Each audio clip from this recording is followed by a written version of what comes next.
Shalom,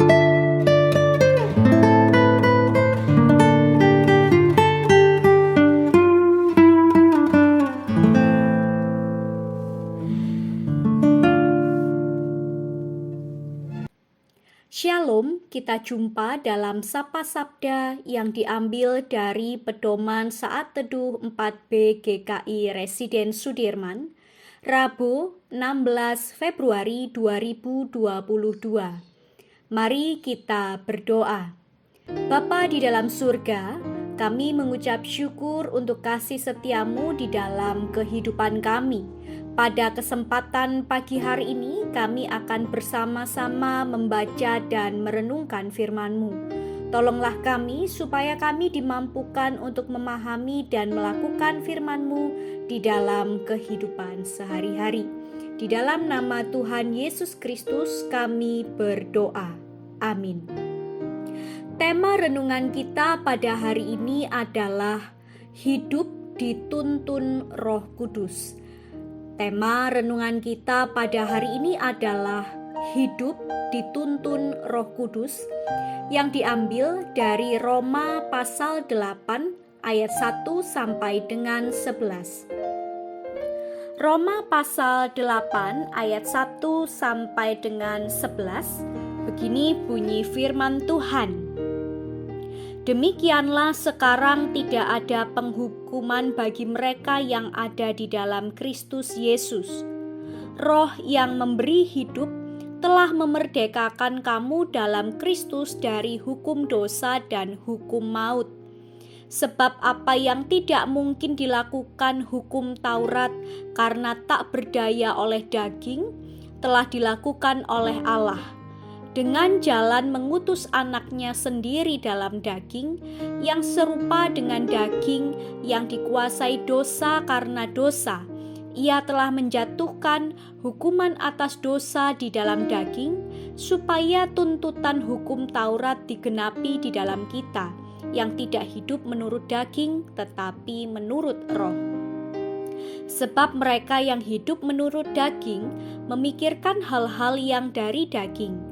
Mereka yang hidup menurut Roh memikirkan hal-hal yang dari Roh. Karena keinginan daging adalah maut, tetapi keinginan Roh adalah hidup dan damai sejahtera. Sebab keinginan daging adalah perseteruan terhadap Allah, karena ia tidak takluk kepada hukum Allah. Hal ini memang tidak mungkin baginya. Mereka yang hidup dalam daging tidak mungkin berkenan kepada Allah. Tetapi kamu tidak hidup dalam daging, melainkan dalam Roh, jika memang Roh Allah diam di dalam kamu. Tetapi jika orang tidak memiliki Roh Kristus, ia bukan milik Kristus. Tetapi jika Kristus ada di dalam kamu, maka tubuh memang mati karena dosa, tetapi roh adalah kehidupan oleh karena kebenaran.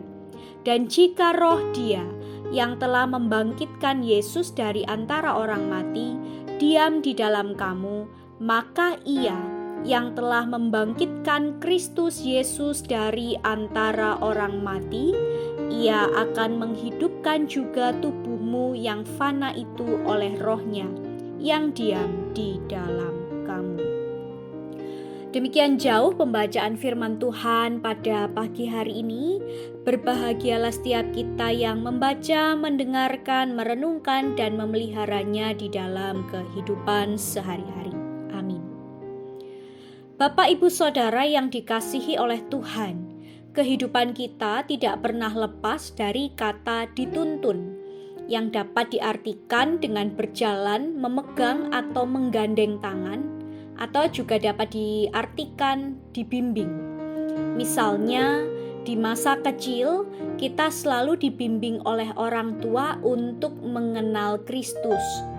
Apabila kita memberontak terhadap didikan orang tua, maka hal yang mungkin terjadi adalah kita akan menjalani kehidupan berdasarkan kesenangan sendiri.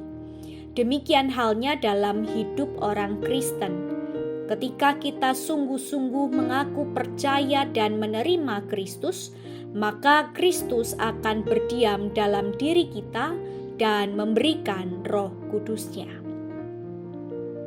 Roh Kudus yang tinggal dalam diri orang percaya akan memerdekakan dari hukum dosa dan hukum maut. Artinya, ketika seseorang telah diselamatkan oleh Kristus, maka Roh Kudus akan membebaskan dari hukum dosa. Hal ini dapat diumpamakan dengan kehidupan napi yang telah bebas dari masa tahanan yang kemudian memulai lembaran kehidupan baru. Ia bukan hanya hidup untuk dirinya sendiri, tetapi juga menjalani hidup bersama dengan keluarga atau orang-orang sekelilingnya dengan pembaharuan hidup. Demikian juga dalam diri orang percaya. Ketika Roh Kudus memerdekakan kita dari hukum dosa, maka kita akan membuka lembar kehidupan yang baru. Merdeka dari hukum dosa bukan berarti manusia tidak akan dapat berbuat dosa lagi. Tetapi dari kemerdekaan itulah Roh Kudus akan terus memperbaharui kehidupan kita hari lepas hari.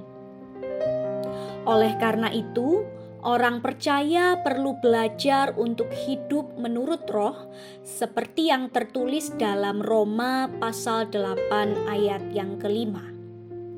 Sebab mereka yang hidup menurut daging memikirkan hal-hal yang dari daging.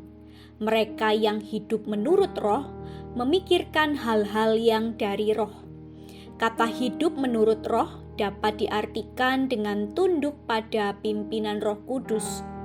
Ketika kita tunduk pada pimpinan Roh Kudus, maka Roh Kudus akan menuntun kita untuk hidup berpusat pada Allah, bukan lagi berpusat pada kekuatan diri sendiri dan manusia. Orang yang memilih untuk hidup dalam kedagingan atau keinginan diri sendiri, pada akhirnya akan menjadi seorang yang memberontak terhadap ketetapan firman Tuhan. Sebaliknya, orang yang memilih untuk hidup dipimpin Roh Kudus akan mengalami damai sejahtera Kristus. Mari kita merenungkan. Mengapa masih ada orang Kristen yang tidak mau memberi diri dituntun oleh Roh Kudus? Bapak, Ibu, Saudara, hidup Kristen yang sesungguhnya adalah bertekun pada ketetapannya, mengasihi Allah, serta merendahkan diri untuk tunduk pada pimpinan Roh Kudus. Mari kita bertekad untuk melakukan firman Tuhan hari ini dengan tindakan sebagai berikut. Kita akan belajar untuk membuka hati agar semakin diperbaharui hari lepas hari oleh Roh Kudus. Mari kita berdoa. Tuhan Yesus, kami bersyukur atas anugerah keselamatan yang Engkau berikan. Ajarlah kami agar kami dapat merendahkan diri di hadapan-Mu dan bersedia taat pada pimpinan-Mu. Di dalam nama Tuhan Yesus Kristus, kami berdoa. Amin.